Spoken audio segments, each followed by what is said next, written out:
Pessoas! Muito bem-vindo ao Brasil Colônia e à produção de cana-de-açúcar. O açúcar foi uma especiaria que fez muito sucesso nas grandes navegações no século XVI, no momento em que esse mundo do doce ele começa a chegar na Europa. As pessoas vão conhecer essa especiaria, esse tipo de sabor, né, que vai mudar o mundo. O açúcar ele vem para o Brasil com a produção portuguesa, do costume que eles já tinham de produzir essa iguaria nas ilhas africanas. Os portugueses desenvolveram então esse comércio e, como vieram colonizar o Brasil a partir de 1530, numa necessidade de mudança econômica, o produto escolhido então para que aqui fosse produzido é exatamente a cana-de-açúcar. O açúcar ele é um produto muito caro, já foi usado inclusive como dote de casamento. Você sabe o que é o dote? Que a mulher vai casar e ela tem uma espécie de pagamento junto com ela, né? Um prêmio que seria esse dote, e o açúcar já foi usado para isso. É você perceber como ele é caro. O açúcar aqui no Brasil, ele acabou sendo utilizado pelos portugueses pelo fato de ser muito lucrativo. A produção de açúcar ela é relativamente intensa na utilização do território.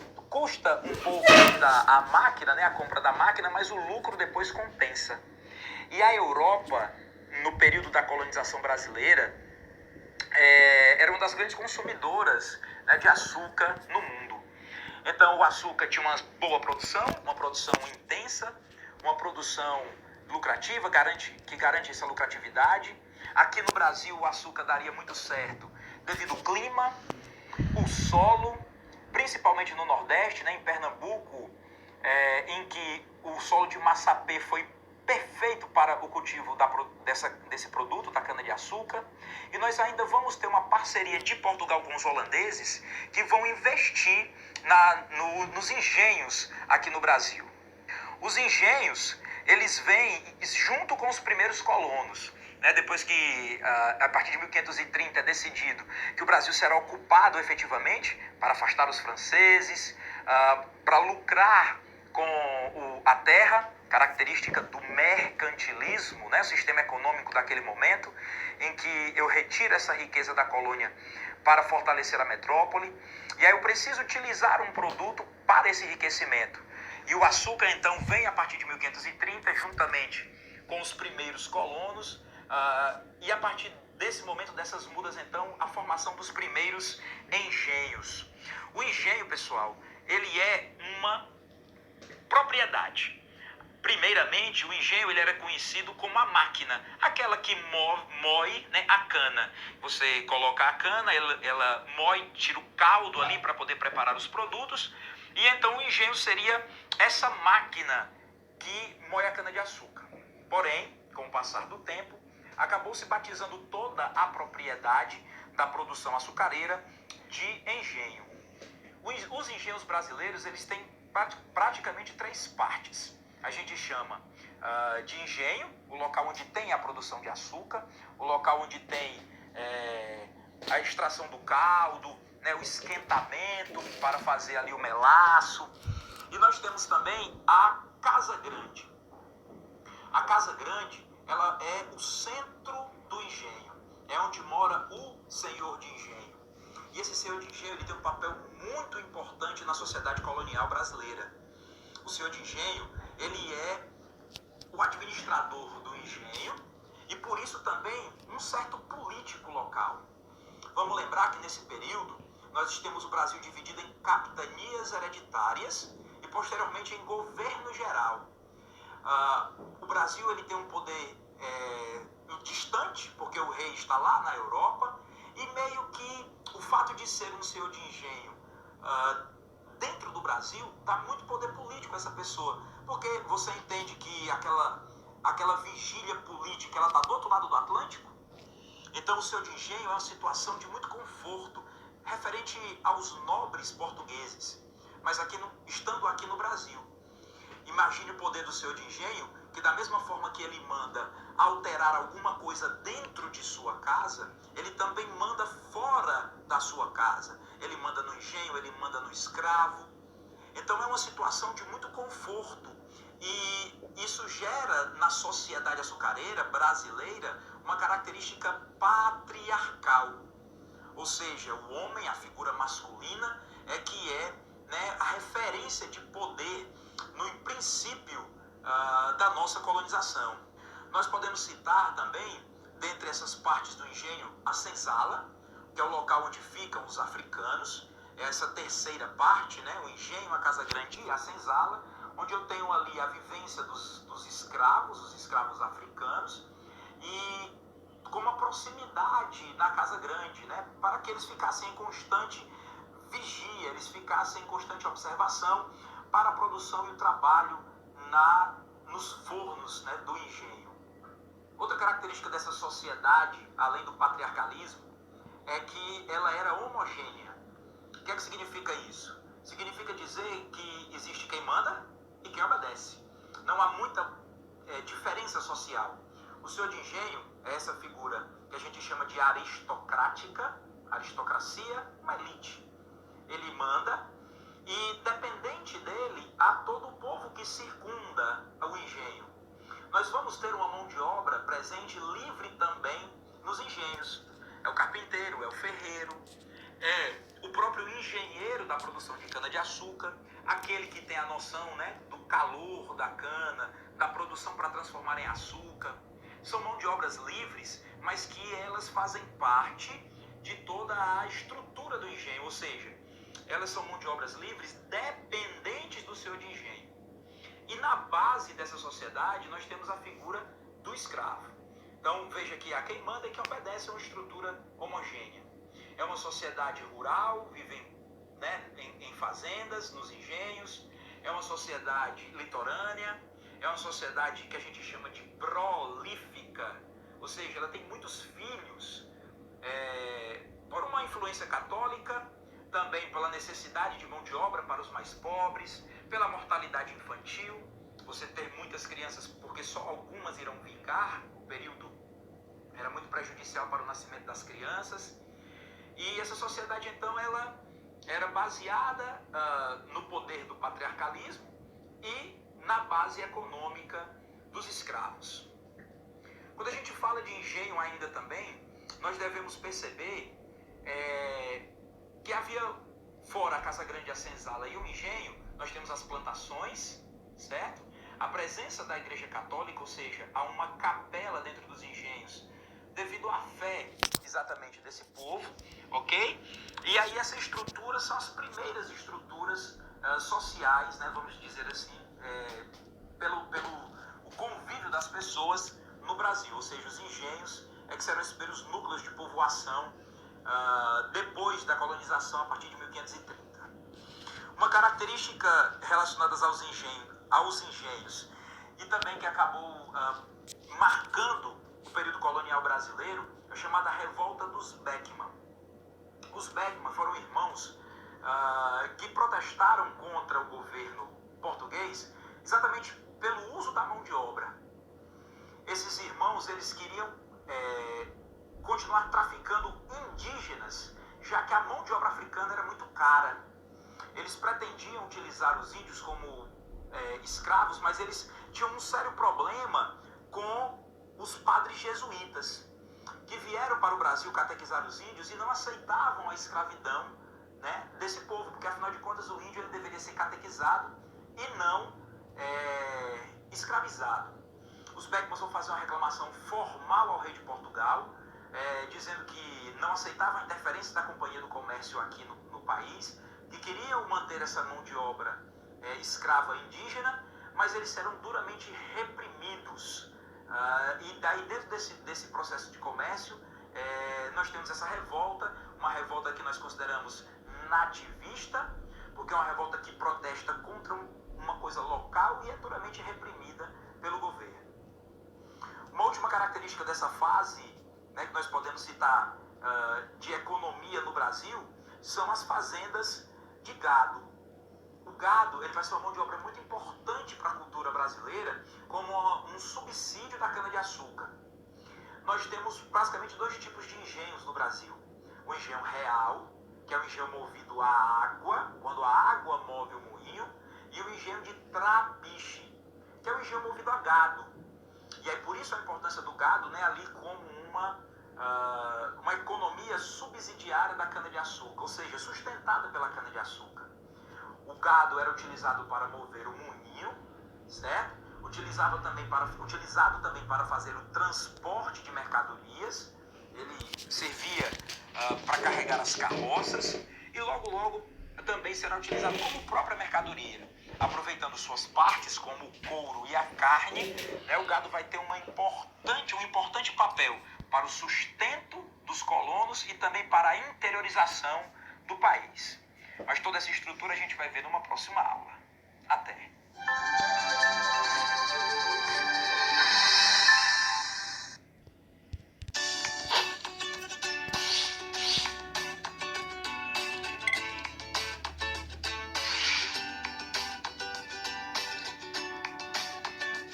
Olá, pessoas! Bem-vindo ao Brasil Colônia. E agora nós vamos partir do litoral para o interior. O Brasil, como muito bem vocês sabem, começou uma colonização de maneira litorânea, mas hoje ele tem dimensões continentais. Todo esse processo de interiorização, ele aconteceu de maneiras diferentes em cada uma das partes do nosso atual país. A ocupação do Brasil passou por uma série de dificuldades. Os donatários que aqui deveriam ter tomado posse não tinham recursos para ocupar a nação. Nós vamos ter dificuldade de encontrar pessoas que viessem aqui morar e viver um povoamento, um desenvolvimento, né, da América Portuguesa. Nós também vamos ter uma dificuldade com os índios que lutaram e resistiram bravamente devido à ocupação europeia. Então, a questão da interiorização do país, ela acabou acontecendo por uma série de fatores posteriores à colonização litorânea. O princípio dessa colonização litorânea se dá por questões econômicas. O pau-brasil, a cana-de-açúcar, tudo começa, né, ali, a ausência de se encontrar metais como ouro e prata, fez com que a colonização brasileira se iniciasse pelo litoral. Mas no norte, no nordeste, no sul e no centro-oeste, nós temos fatores que acabaram atraindo os colonos, né, e provocando uma expansão territorial brasileira. Quando a gente fala do Nordeste, por exemplo, nós temos, além da intensa, na verdade, ocupação por causa da cana-de-açúcar, o Pernambuco, né, foi uma região em que isso deu muito certo, nós temos algumas cidades que foram criadas por fortalezas. Eram fortes colocados no litoral para proteger a região de invasões e que no entorno delas acabaram surgindo, né, atuais capitais, como a cidade de Fortaleza e São Luís, Fortaleza no Ceará e São Luís no Maranhão.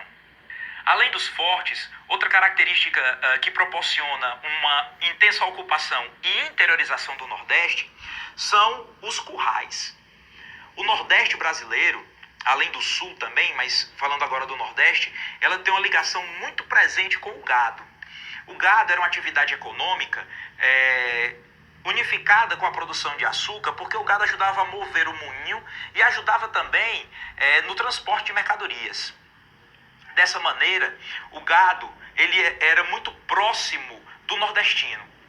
Só que esse gado ele começou a trazer prejuízos à lavoura, porque o gado invadia as plantações, queria comer, destruir o que aquele estava, e acabou vindo um decreto até de Portugal para que o gado fosse levado ao interior do Brasil, ao interior dessa colonização, que ele fosse criado mais distante da produção de açúcar, e isso acabou provocando uma parte dessa interiorização do Brasil. Afora isso, o gado também era criado de maneira solta, que nós chamamos de maneira extensiva. E aí, criando solto, né, usando pasto, esse animal ele acabou também tomando territórios no interior do país. E essas estradas de gado e essa ocupação fez com que saísse do litoral a vivência, né, desse nordestino e passasse para o interior. Mais intensa ainda será a ocupação quando o nordestino passar a utilizar a carne do animal, chamada carne de charque, carne do sol, para comercializar no interior do país. Né? Já que havia uma dificuldade de fazer o gado andar longas distâncias, porque isso prejudicava o animal, a carne de charque, essa carne cortada e seca, ela vai gerar um mercado interno também, que vai ajudar não só na economia desse chamado mercado interno, mas também na interiorização do país. Se no Nordeste, o que ajudou na ocupação e interiorização foram os fortes e a criação do gado, no norte do país, o que hoje seria a região amazônica, nós temos a presença dos padres jesuítas e a busca pelas drogas do sertão. Os padres jesuítas adentraram a Amazônia em busca de indígenas para catequizar. E essa busca, essa catequização acabou gerando aldeamentos, que são as chamadas missões jesuíticas, onde eles catequizavam esses índios. Isso acabou provocando o surgimento de algumas cidades, né? Uma presença desse europeu, no caso do padre jesuíta, para dentro da Amazônia. As missões jesuíticas, elas foram muito importantes, não só nessa questão da ocupação, mas na exploração da própria mercadoria na Amazônia. A Amazônia, ela tem suas próprias especiarias, como gengibre, como canela, ervas medicinais, por isso chamado de drogas, né? As ervas medicinais, o remédio, que eram exploradas pelos padres jesuítas com o auxílio dos índios. Então, as drogas do sertão, que são essas especiarias da Amazônia, elas serão de muita serventia para o sustento desses padres e daqueles que vão também a essa região delas, floresta amazônica, em busca dos indígenas ou em busca mesmo desses produtos. O índio que fazia essa parceria com o padre jesuíta, ele também era alvo de uma busca por escravidão. Além do africano, né, a nossa primeira escolha, na verdade, de mão de obra escrava foi o indígena. Ele já fazia essa parceria com o português desde lá do pau-brasil, só que em forma de escambo. Só quando começou a haver a ocupação, na necessidade de uma mão de obra escrava, a primeira escolha foi essa escolha indígena. Mas aí, além da sua resistência, além dele estar em casa, dele conhecer o território, o índio teve o apoio da igreja para não ser escravizado. A presença das missões jesuíticas, dos padres jesuítas na Amazônia e no próprio Brasil, gerou uma série de conflitos entre a igreja e os colonos. Porque muitos dos colonos desejavam a escravidão indígena pela impossibilidade de comprar o escravo africano. É aí que vem o papel dos bandeirantes. Os bandeirantes são paulistas, na sua grande maioria, que devido na região a produção não ter sido tão lucrativa como no Nordeste, como em Pernambuco, por exemplo, os paulistas com dificuldades financeiras, eles procuraram escravizar os indígenas, já que eles não tinham dinheiro suficiente para comprar o escravo africano. O escravo africano era caro, né, lucrativo para os traficantes negreiros, mas para o colono nem tanto. E aí então, esses bandeirantes, essas pessoas paulistas que necessitavam de mão de obra, eles procuraram escravizar os índios, saíram à caça dos índios nas florestas do Brasil. E aí então esses bandeirantes, eles serão responsáveis por adentrar o chamado sertão brasileiro. Nós temos o litoral, né, e o sertão. Não é o sertão que a gente vê na TV ou em filmes, daquela coisa seca. Não é um clima, não é uma região. É uma divisão do litoral, né, e o interior nós chamamos de sertão. E esse bandeirante vai ser responsável pelo adentramento desse sertão, à caça desse índio para ser escravizado. E aí você pode perguntar, professor, como é que o bandeirante vai adentrar o sertão se nós temos o Tratado de Tordesilhas? Você lembra do Tratado de Tordesilhas? Aquela linha que dividia as terras portuguesas e espanholas? Pois vamos lembrar que nesse momento do Brasil, ou durante um bom momento do Brasil, o Tratado de Tordesilhas não vai fazer sentido. Por quê? Porque nós vamos ter a União Ibérica. De 1580 a 1640, a coroa portuguesa não tem rei. E aí quem vai acabar comandando Portugal é o rei da Espanha. Isso significa que nós vamos ter um rei para duas nações. O rei da Espanha vai comandar tanto Portugal quanto a Espanha. E aí dá para imaginar, né? Pensa aí no mapa brasileiro. A linha de Tordesilhas não faz sentido, porque tanto terras de Portugal quanto da Espanha agora estão controladas pelo mesmo rei. E aí nós vamos ter o avanço então dessas figuras bandeirantes para além de Tordesilhas. Eles vão migrar pelo centro do Brasil até a Amazônia na captura desses índios. Esses caras vão ficar tão bons nisso, tão bons, que eles vão passar a ser contratados para fazer expedições dentro da mata. Isso será chamado de sertanismo de contrato. O que é que eles vão fazer na mata? Os bandeirantes vão lutar contra índios considerados rebeldes. Lembre que eu estou falando pela voz do português, então é rebelde. Por que ele será rebelde? Porque ele não quer a colonização. Nós vamos ter também a presença do bandeirante para destruir quilombos. Lembra do quilombo? É uma casa de resistência africana, são aldeias, né? De resistência africana. Na fuga dos escravos, eles vão para essas aldeias e os bandeirantes vão ser contratados pela sua experiência de andar na floresta para destruir esses quilombos. Nós vamos ter, inclusive, aí o assassinato de Zumbi, né? Um dos grandes líderes africanos de quilombo do Brasil. Nós vamos ter também esses sertanejos capturando escravos fugitivos, o chamado Capitão do Mato. Então, essa fase de contrato é uma especialização desse bandeirante, de tanto ele andar na mata, na captura do índio, depois na destruição de aldeias, de quilombos e na captura de africanos. Já dá para imaginar também que de tanto andar no Brasil, os bandeirantes vão ter um outro papel importante na nossa história. Serão eles os responsáveis por encontrar ouro no Brasil. Os bandeirantes, eles vão, ao andar próximo a rios, eles utilizavam muito o rio como uma espécie de localização geográfica, né, para não se perder, também usando a água para se alimentar, para não se desidratar. Eles vão navegando e ali à margem de rios, no que hoje nós chamamos de Minas Gerais, percebe o nome? Naquela região que nós chamamos de Minas Gerais, eles vão acabar encontrando ouro. E aí, pessoal, o Brasil vai mudar e muito. Porque com a descoberta de ouro, nós vamos ter uma nova sociedade que vai surgir. A descoberta desse ouro vai modificar a atenção de Portugal em relação ao Brasil. Essa descoberta vai acontecer no final do século XVII, 1600 e um bocado. E aí você entende que os portugueses chegaram em 1500. Então eles esperavam há muito tempo a descoberta desse ouro. E um dos responsáveis por essa descoberta são exatamente, né, os bandeirantes.